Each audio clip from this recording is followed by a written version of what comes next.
the cash flow at £1,122 per month gives me an ROI of 57%. Yeah. And really, it's been an easy one.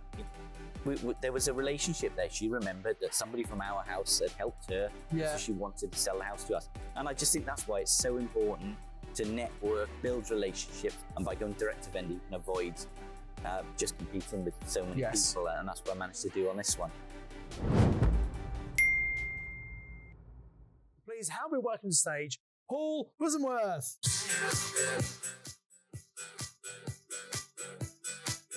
Hello, Paul. Please take a seat. I'll give you that. The green one to move you forward. Oh, super. So, welcome, Paul. Hi, Thank Simon. you for coming to share. You're one of our top performers from our recent mastermind program. Yep. Just give us a little bit of background, first of all, Paul, about your experience, because you're not new to property. You've been investing for a while, haven't you? So tell us what you do for a profession, and then talk about your property as well. Yeah, so I work in the steel industry. I'm an accountant by background, and I've been doing that for about 25 years. Yeah. Yeah, and to be honest, I've kind of always wanted to kind of run my own business. It's something I've always been interested in, but Yeah. you know, I've been kind of, I suppose, a bit of a supporter, a back office type person Yes. until now, and never really had the right idea until I learned a little bit about property Yeah. and decided to jump into it. So when did you get your first property? How did that happen? When did that start? So I got my first property 5 years ago. Yep. And I think because I'm an accountant, I'm naturally, I suppose, quite good at stacking deals. Yes. Probably haven't had to go through the same learning curve as perhaps some Yeah. others with that. Better than numbers, maybe. Yeah, better at numbers. So, Yeah. you know, I think I learned, and I'd read a few books. One of them was Property Magic. Yeah. So I knew a little bit by reading books. And so I decided I wanted to start off with a HMO. Great. So- Okay. Now, HMOs are more, House of Multiple Occupancy is more an advanced strategy. Yes. But I think, and some people say, oh, you should start with single lets first and then do the more advanced strategy. And there's a certain logic to that. But then again, if you're going to tie money up in a single let that might only make you a couple of £100, why would you do that if you could do an HMO that's going to make you £1,000? So there's a bit more to an HMO, but I think by learning about it and actually just doing it, you learn, obviously, it makes more sense than a single let, doesn't it? Yeah, I think, you know, we did jump in the deep end a little bit. Yeah. So probably made a few mistakes along the way. Yes, as people do, yeah. Exactly. But by stacking the numbers, I knew it was going to be kind of a high return on investment. And I knew I'd started with a goal in mind. And the goal in mind was I wanted to replace my income from my job. Yes. And so I thought if I do and was that because, so we talk about goal and reason why. Was that because you didn't want to do your job or you just wanted a safety net? I think probably the latter. I wanted to have options. I think something had changed with our pension scheme. Right. And so, you know, whereas people were kind of able to leave with a pension at maybe 55 to 60, that changed and it became 65 overnight. Right, and, and then I started thinking, well, do I want to work till I'm 65? And the answer was probably not. Yeah. So I wanted to have another income stream that could replace the original one. Got it. Right. So I think that was the original goal. And through the research I did, I took too long to get started. There's no doubt about it. Yeah. Do you think that was the maybe overcautious accountant side? Oh, undoubtedly. I think, you know, I was even looking at property probably 12 years ago, 13 years ago, just before the crash happened even. Yeah. So I was looking into it a long time ago and not taking action. Yeah. I probably didn't think I had enough money to get started. Yeah. Which again is something I've learned so much about this last year. Yeah. So yeah, I took too long to get started, but at least in that time that I learned about it, I did learn about investing in high income assets. Yes. Okay. So you got a few, and how many did you get up to before you kind of came and did Mastermind Accelerator with us? Yeah. So I'd had 4 HMOs at that point. Okay. But it had taken me 4 years to get to that point. Okay. But still, four properties in 4 years, that's still pretty good. So don't beat yourself up too much about that. That's not bad at all. And what were those properties making for you roughly? I think in total they were making maybe £2,500 to £3,000 okay. per month. Okay, right. So not bad. Not bad at all. And Paul, in your position, a lot of people might think, well, I know about HMOs, and I've already got 4. What made you want to invest in yourself? I think, you know, I'd started going to PIN by this point. Yeah. And so I think the first 4 years has been pretty lonely. You know, we kind of thought, I read a few books and just went for it in the end. And you've done really well. Yeah, from doing that. But you can, and you learn a certain amount from reading books, but there's still so much you don't know. And I was meeting with other investors through the PIN network. And do you know what? One thing I couldn't get away from was the results of people who'd done training, who'd educated themselves through the PIN network. And so I took a little while to make a decision, but I came to strategy implementation live just before COVID kind of kicked in. Right, 2020, yes, our last big live event. Yeah. And you know what? It was just an amazing event. I learned so much just in that 3 days, met some amazing people. And you know what? Having been worked in isolation, I suppose, for 4 years, to be in an event with 300 or 400 property investors was just incredible. Yeah. And it was just brilliant being in the room and talking to people in the breaks, starting to meet people and hear about what they were doing and learn from others. That when MMA was kind of presented to us, I just rang my wife up and said, I need to do this. And she was like, go for it. Brilliant. So, I suppose the benefit you and the support of your wife is that you already know that properties work. Yeah. Sometimes people who are new to property and they see other people do it, but they don't have that personal belief or experience. It's a bit of a bigger step sometimes to invest in, well, what if it doesn't work? Well, it does work, but they don't know that yet, whereas you knew it. So it might have been an easier decision, maybe? I think it was. I think, I knew it worked. I knew it wasn't completely easy. I knew, HMOs, they're noisy. They take a bit of work. They do, I had my eyes open to that. I know that they take funding, so finance is so important. So I kind of know the challenges before I started. But there was still a huge amount that I didn't know, which are some of the tools that I've learned to enable me to kind of get as much growth in 1 year as I had in 4 years prior to that. Yes. And we often get people who've been investing, in your case, 4 years and sometimes 5 or 10 years. They've got a portfolio and they come on Mastermind, and in a year they double up what took them that 10 years previously.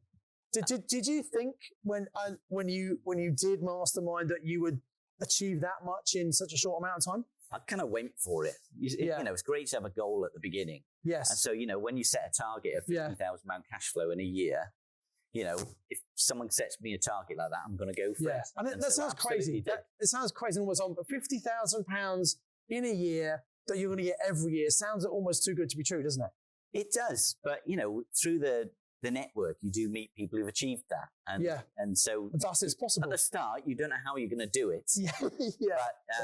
But I knew I wanted to achieve that in the year. So. And the point of these interviews is to help people who might be watching think, I don't know if I can do this, to show them, if people like you and everyone else is doing it, it's absolutely possible. It's not easy. Yes. You got to get the right knowledge, mindset and support, but it is achievable, which means that you should go for it, right? Yes. So what did you learn on already having 4 HMOs, having learned the hard way as I did through trial and terror, making mistakes, right? Absolutely. What was new for you? What did you learn that kind of took you up to the next level? So in terms of the Mastermind Accelerator, the 3-day course, I think there was content on deal sourcing. So even though I would say I'm quite good at stacking deals, the only way I'd found deals at that point was through the estate agents. Yes. And, I wasn't actually seeing that many HMOs coming on through the estate agents. And you're competing with everyone else as well. Exactly. And I was competing with so many people and,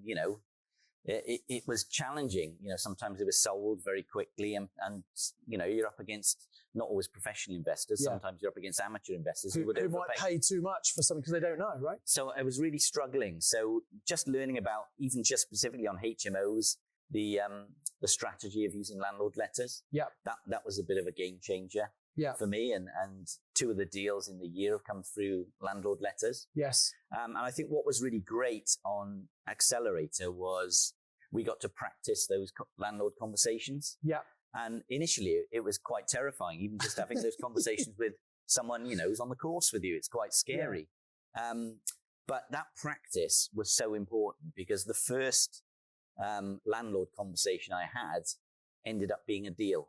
So I think if I hadn't practiced in advance beforehand and knew exactly what to say, I don't know how I would have presented myself. But fortunately, I think I did it having had the practice. That's great. My coach has also helped me. I think that helped me to go into that conversation and handle it professionally. So that first deal you did, is that one of the case studies we're going to talk about? It's or? not actually one of the case studies. Let's talk about that. So that deal, what can you remember? What's the cash flow from that particular deal that you've got because you had practiced and you were ready? Does that make sense? I've got it on one of the slides in terms of the cash flow. If I can whiz forward. Yeah, absolutely. Yeah. I can obviously come back later. So it's not this one. We'll come back to this one. Taking a little while. There it is. Right. So yeah, it's 38 Fanone Drive there. So yeah, you can see the cash flow is going to be 10,578 a year. Yeah. Initially, so that's profit. That's profit after all costs. So initially, this was the first landlord conversation I had, and I didn't have a lot of money when I started Mastermind. So initially, I was a bit kind of, I don't know. I knew it was a good deal, but I didn't know. I thought I'm going to wait for a great deal. Yeah. So I had the conversation with the landlord. I knew what he wanted for the property. I'd stacked the deal, and I just went into wait mode a little bit. And actually, then the market got extremely, extremely hot. Yes. That price that he wanted started to look very attractive. Yeah. And yeah, you can see it's a 10,578 per year. Yeah.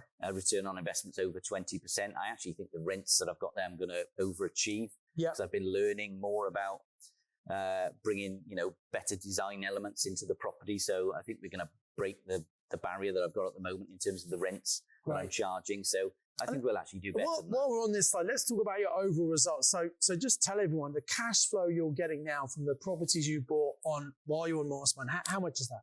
Yes, so you can see on this slide, it's £54,000 per year. So after mortgage and all bills. So from just 4 properties, over £50,000 a year. Absolutely, yeah. And you've done it in a year or so, whereas previously it took you 4 years to get proper. And actually these properties, these 4 are far more profitable than the first 4. So I think that's a really important point to make, right? It's you've not just speeded up your acquisition, you've actually got much better deals. I think, I've got better at finding good deals. Yeah. I've been more selective and doing better refurbishments now from when I started. When I started, I was probably presenting a very average product to the market. Yeah. Now we're presenting a better product to the market. And so you get higher rents, less voids. Absolutely. And I think, one of the other things I learned about on Mastermind Accelerator, which was a game changer, probably the biggest game changer, was about raising private finance. Yeah. I didn't start the year with very much money at all. Right. So really, I guess probably, Mastermind you've invested some of the cash you had actually into Mastermind. And some people say, well, I could use that as a deposit for a property, couldn't I? I think that had been my mindset, for the couple of years previously. If I put that money into property, I'll actually get a return from it. Yeah. But I've actually had a much better return, I would say, from investing in the training. Yes. And what I've learned. Because I think up until then, I had a real mindset problem with raising private finance. Yeah. I thought, I suppose I had a bit of a poverty mentality. Yeah. And I really didn't want to go and talk to people almost from a position of lack. Kind of, I don't have money. Can you please lend me some money? It's not a good feeling, is it? It's not a good feeling. No. But, I think through your kind of coaching us through it, we learned that, through the skills that we've got, we can present an opportunity to people close to us or other people we know with funds to invest. And we can give them a great return on their money. Yes. And actually that really, changed my whole mindset. And so at that point, I started talking to people, initially people in my family, just saying, look, I know you've got some savings, but I'm guessing you're not getting very much return on it because of what we can get from the banks at the moment. Yeah, which is pretty much nothing. I'm seeing some deals, and I kind of we're presenting some deals where, I can get a good return on investment, and I can pay an investor, a great return as well. Yeah. So, those conversations went really well, and I secured £170,000 of private finance in the year, which, for someone who's a bit of an introvert, that doesn't come naturally to me, those kind of conversations. Yeah. Having what I learned through MMA and Mastermind really helped me to approach those conversations professionally and with the right mindset. And let's just talk about this, because it's a big challenge for many. But thank you for being so candid and honest, Paul. Really appreciate that. I'm sure lots of people who are watching this training are going to resonate with that. That a lot of people think, I don't have the money. Who would lend to me? I don't know anyone who's got money. Did you find that when you approach people in the right way, and we say, look, you never have to actually ask someone for money. You just show them what you're doing and show them they can get a great return, etc. Were you surprised at some of the people who actually had money and people who came forward? To be honest, I think the people I spoke to initially, I kind of knew they had some money. I didn't know what they had invested in. Yeah. But what the thing that I was most surprised at was just how willing they were to invest the funds. It was there was already kind of an open door. Yes. You know what I mean? I think these are people obviously you knew who trust you and like you. That's important. So they'd seen us working reasonably successfully for a few years. So I think that helped. Yes. But they're getting nothing in the bank, and all of a sudden you'd say, I can give you this % return on your investment there, and they couldn't quite believe it. Yes. And actually, because I was talking with family members, it's kind of almost like arguing you down, or that's too much kind of thing. Yeah, no, isn't that crazy? And we've had masterminds said, look, some of them got family members who actually are really happy to just give them money and help them for free. Yeah. Which some people will do. Some people also want to get a return. And a mistake. Let me give you a secret here, okay? Because this is all about secrets, right? That most people don't know. A mistake people make is they go and offer a return. They say, I can give you X amount, and sometimes a high amount. Okay, I won't mention numbers here. And the problem is one or two things happen. Either it's too much, and people think, well, how on earth can you give me that much when my bank gives me, 0.1%, whatever? Yeah. And they almost think it's too good to be true. Or they say, oh, that's great, I'll have that. And actually it's much more than they would have accepted. So what we say is don't actually offer them away. Say, well, what would work for you? Yeah. And you'd be surprised at how low the average person thinks. In the property world, definitely people would expect a higher return because they know how much money can be made. Yeah. But the average person who's not in property, typically 3 to 5% is a very good return for them. Yes.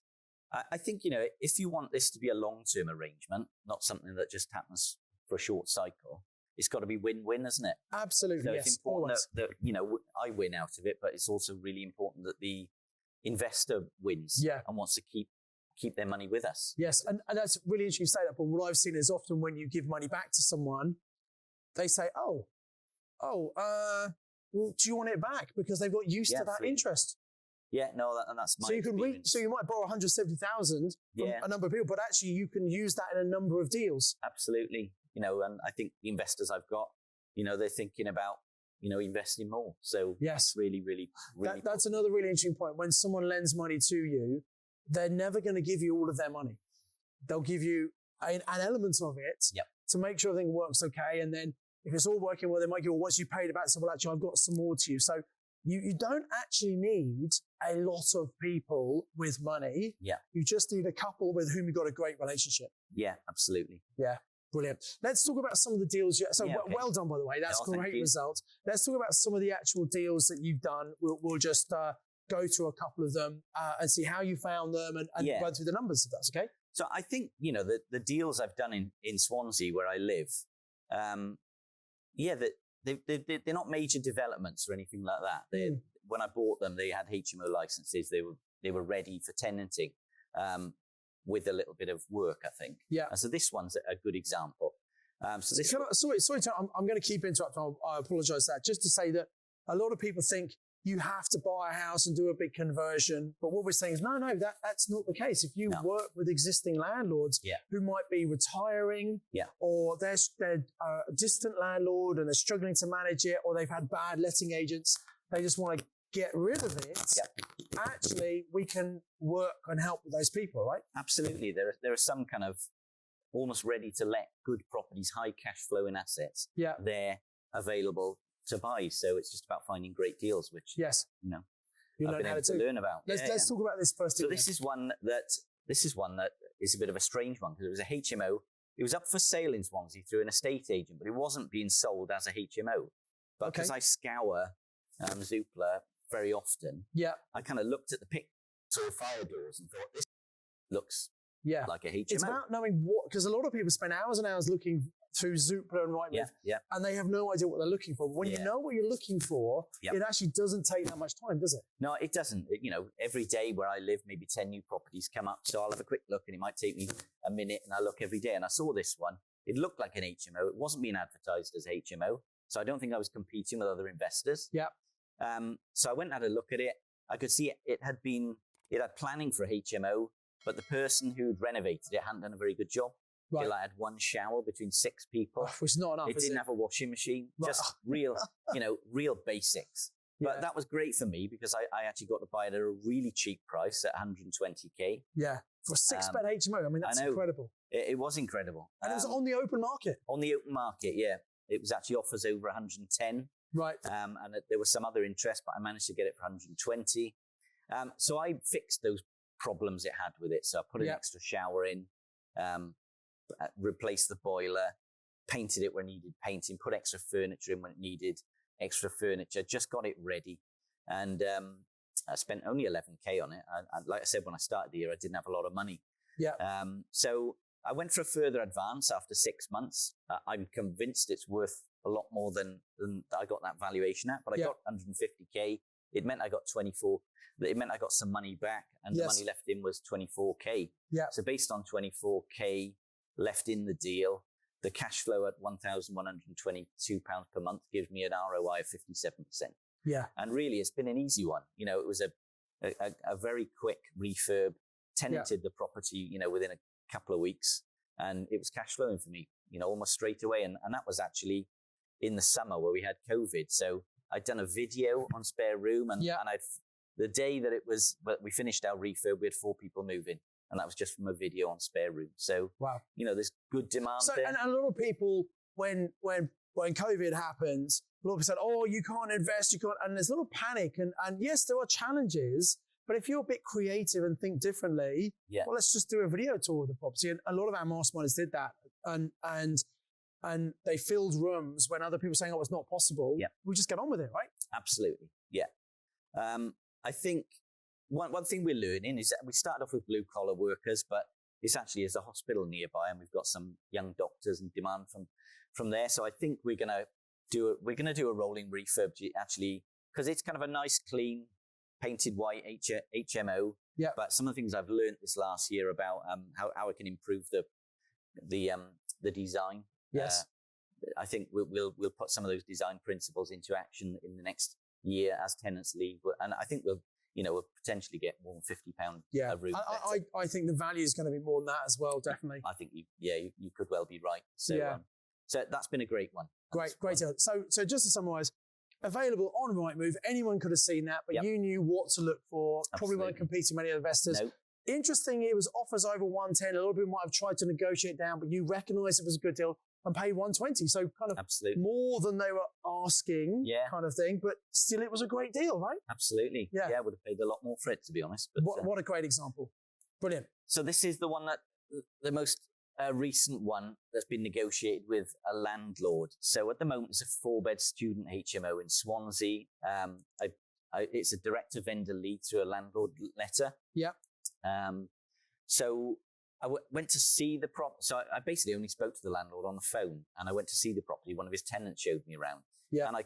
And so actually, I kind of my focus has been really on trying to find bigger HMOs. Yeah. But I went to see this one on the off chance. Well, I went to see it because he'd sent me a floor plan, and I could see it had 2 reception rooms. Right. So I thought, all right, if I can turn one of those reception rooms into a bedroom, it's a 5-bed HMO, which automatically completely changes the return on investment and the value of the HMO, I would say, the capital value.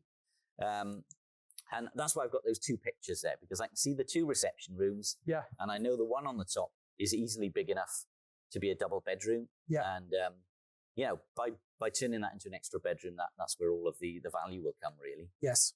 And isn't it amazing that, I just want to pull this point, and I think Joanne, we did an interview with Joanne earlier, and she was talking about how one of the first things we teach you is to look at your existing properties to see how could you improve those, the value and the rent. And she done a basic. So this is a great example of a landlord who's got a property and it's making him money, but he's not maximizing the opportunity.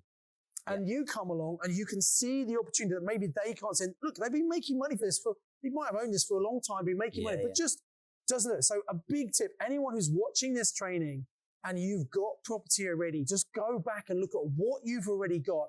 You might be able to make it far more profitable than it is already. Yeah. So this one, I agreed a purchase price of 172k. It's going to need about 15k on a light refurb, new kitchen. It's going to need an extra shower as well to turn it into a 5-bed. And it'll need painting throughout. I did these slides just over a month ago, and I've said end value 210 to 230, but in Swansea now, I'm even seeing 4-bed HMOs up for 250k now. Wow. So just the market's gone a bit crazy. And that's why I just think it's so important to go direct to vendor. Yeah. Because the market is crazy. There's so much demand for property, pushing the prices up. And by going direct to vendor, you can avoid just competing with so many people. And that's what I managed to do on this one. Yeah, great. So net cash flow will be just short of £1,000. Again, I'm going to try and push the rents higher than that, but that's quite conservative. Return on investment, 18% based on the money I've put in without refinancing. But I've said there's scope to take some cash back out through a further advance. Yeah. My mortgage is going to be 2 years, so I could just wait 2 years if I want, I believe. Yeah. I'll probably be able to get all my money back out then, the way things are going. So yeah. Amazing. That's that deal. And then so let's think about some of your tips that you've got, you can share with people. Having done the mastermind journey, what are some of the golden nuggets you'd share with people? I think, one tip that I think you've taught us, Simon, is that property is a people business. Yeah. And I just wanted to tell a short story. The second house I bought was 20 years ago to live in, was a property that was across the road from where I grew up, where my parents lived. But there was an old lady she was actually going into a nursing home. And so the house was for sale, but it was a bit of a wreck. And as often those older people's houses are, right? The boiler was like an antique. It was incredible. But I put an offer. It went to sealed bids. It was a very low price. It went to sealed bids because there was a lot of interest. And I bid an amount and I came second. But I had the message back from the estate agent, even though you finished second and your bid was £1,000 lower, which was a bit more money back then, she wants to sell it to you. And she wants to sell it to you because she remembers when you were a boy, that in wintry weather, her pipes cracked because of the ice, and we took over to her house some containers of water to help her out. Now, I thought, well, that's great. I've got the property. So I went to speak to my mum and I told her this story. I said, the only thing is, I don't remember actually ever doing that. I don't remember taking water over to her property. And my mum said, oh, it was your brother. But you know what? That's always stuck with me that, property is about relationships. It is. I didn't offer the most money, but, there was a relationship there. She remembered that somebody from our house had helped her. So she wanted to sell the house to us. And I just think that's why it's so important to network, build relationships, build great relationships with landlords, because property is business and people like to do business with people that they like and get on with. They do. People like to do deals with people that they get on with. So build a rapport. I think it's so taking important. that time to build that relationship is so important. Not just nipping in, quick look around the property and making a low offer. That's not going to work. Absolutely. It's understanding what that person wants, trying to help them solve the problem, find that win-win solution. And that takes a bit of time sometimes. And you don't always do the deal the first time you speak to them. It's building this relationship. Yeah, absolutely. Yeah, that's a really, really important tip. Yeah. I think that's been the thing I've learned the most this year. Yeah. From working in complete isolation for 4 years to being part of a great network of investors, but also meeting landlords. It's been great. Some further tips. Celebrate success, but don't let the near misses get you down. Yes, I've done 4 deals in the year, but there's a whole heap of others that were nearly ones. I nearly did a vendor finance deal, nearly did a PLO. And actually, I could have done these deals, but the numbers weren't quite right. Yeah. And so, yes, you do have to dust your feet off and go again sometimes when deals don't quite come. It's interesting because I think sometimes investors become motivated buyers. Yeah. They're so keen to do a deal. And they said you could have maybe done those deals and vendor finance is great and PLO is great. But if it's not a great deal, you shouldn't do it. Absolutely. And I one of my beliefs, and I'm sure you'd agree, Paul, is 4 properties in a year, that's great. But actually, I think it's about the deals you don't do are just as important as the ones you do, because Mastermind's about buying great deals. Absolutely. And anyone can go and buy a deal, but you want to make sure it's a really good one. Absolutely. And yeah, it would have been lovely to do some of those creative deals, but they weren't quite right. The main thing is I knew I could have those conversations with the landlords and get to that point of agreeing a PLO. And when the right opportunity comes up in the future, you will be able to do that. To do it. Absolutely. Yeah. Brilliant. Stack your deals and do your due diligence. But when you see an opportunity, act fast. I think, do you know what? When there's a great deal out there, someone else is going to grab it if you don't.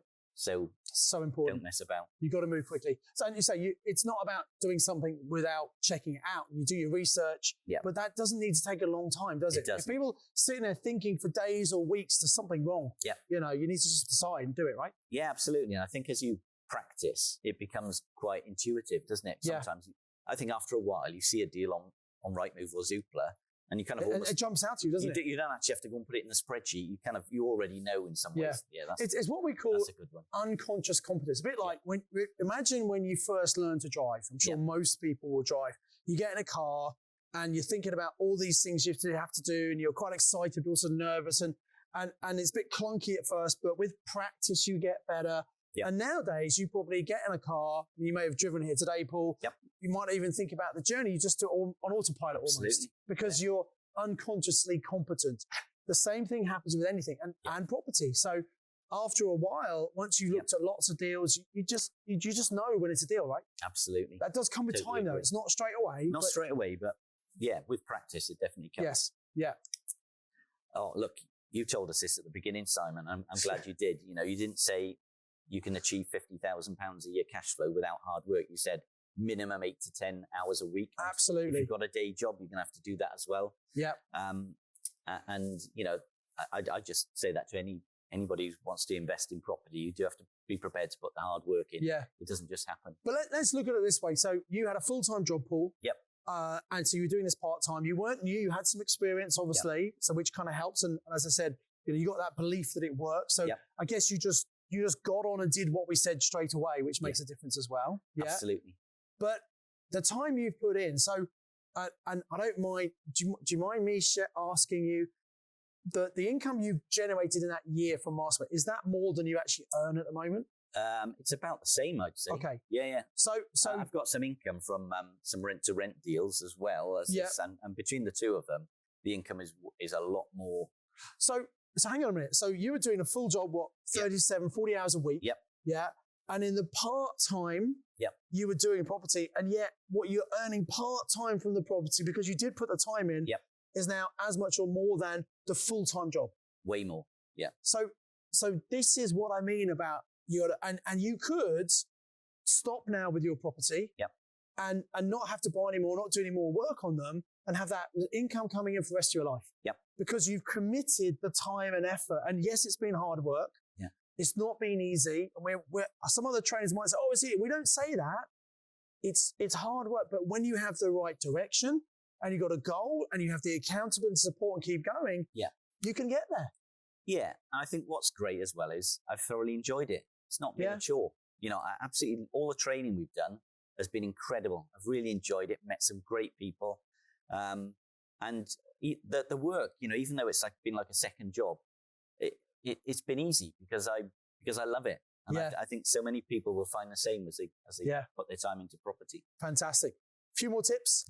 Yeah, put your systems in place, I would say. Certainly this is important as your business gets a bit bigger. Yeah. This is something that I've done a lot in the last few months. You've helped us a lot by saying, because actually me and my wife, we manage our properties as well. So it's even more important that you have good systems in place. Getting a VA, which is something you've coached us to do. Yeah. That has been a real game changer the last few months. And she just does so much of the stuff that it takes time, like spare room advertising, bookkeeping. She's just taken loads off me, which is great because that gives me time. And you would think as an accountant, it might be tempting to do your own books, wouldn't you? Well, because you certainly know how to do it, right? Well, I did it for 5 years, but I was falling behind because I'm more interested in growing my business. Yeah. I want to work on the business, not in it. Yes. So, and that's a real important mind shift change as well, because we get a lot of people who might be builders who have made lots of money for other people in property in the past, but they think, well, I want to do it for myself. And when they come on our training, they think, well, I'm going to go and do the job. And I say, no, don't do the job yourself.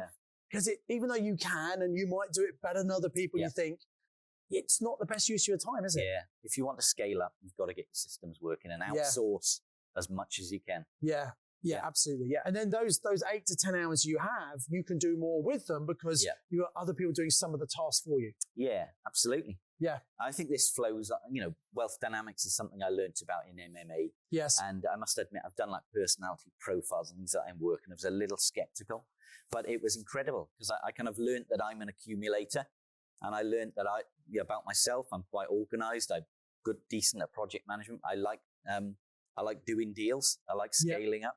Yeah. And and also I think they like the cookie cutter. Once you've got something, you just do it again and again and again. Yeah. And anyway, that's what I was doing, just slowly. Yeah. But actually what was really helpful is it tells you what kind of people you should be working with as part of the team, or you should be outsourcing things to. People of a different wealth dynamic profile. I even paid for my wife to do it with Sally as well, just because, so we wanted to learn, where we work well together and where we need some extra help. And that was just brilliant. And I was really thankful for that kind of insight. That really has helped us a lot. And I would say just the last point really, for anyone new to property investing, invest in your education. I think you can make a lot of money from property. You can lose a lot of money from property. Yeah. And so it's just so important to know what you're doing before you start. Fantastic. Paul, and then one final question for me, which is, so what's the future look like for you? Are you going to keep working? I know you quite enjoy your work, or you've now got the choice. What do you think you're going to do? I think the key thing is I've got a choice. I could give up work now. I think, at the moment, there are some benefits to working. It helps me with getting finance and things like that. Yeah. So I think, at the right time, I'll become a full-time property investor. I don't think it'll be too far away because I really, really love it. I think that's the key. Brilliant. But just next is, I've done HMOs. I want to do some other things. We learnt about freehold to leasehold in the training. That's a strategy I want to pursue.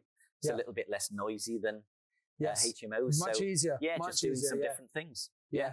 Brilliant. Paul, it's been inspirational. Thanks so much for sharing. Thanks for your time today. Thank you very much. I do hope you've enjoyed watching this video. And look, if you want to learn more about houses of multiple occupation and how you can really profit using them, I've got some extra online training that I'd like to give you access to. So all you have to do is click in the link in the description below the video, and you come and register and get access to that training, which will give you far more detail and really help you save a lot of time and make some real shortcuts to make sure you're getting the next HMO property much, much quicker. So click on the link right now and come and register for that extra bonus training with me. In the meantime, I've also lined up another video here I think you'll find really useful. So until the next video, remember to invest with knowledge, invest with skill.